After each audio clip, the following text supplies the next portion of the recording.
Ivana Alawi, labis ang pasasalamat sa pangalawang buhay. Matapos maospital dahil sa PCOS, sa kanyang latest vlog na ini-upload noong Nobyembre 8, ibinahagi ni kapamilya actress, model at influencer na si Ivana Alawi ang dahilan ng kanyang pagkakaospital noong nakaraang buwan. Ayon sa actress, nagkaroon siya ng polycystic ovary syndrome o PCOS na naging komplikado at idinagdag pa nito ang kanyang labis na pasasalamat sa kanyang pangalawang buhay. Ibabahagi ko sa inyo ang isa sa pinakamahirap na journey sa buhay ko. Feeling ko nagpaalam na ako sa mama ko. Feeling mo talaga it's really my second life.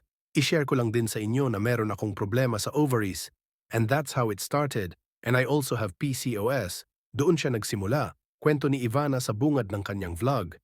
Idinetalye niya ang kanyang pinagdaanan noong siya ay maospital, lalo na ang pakiramdam na siya ay hirap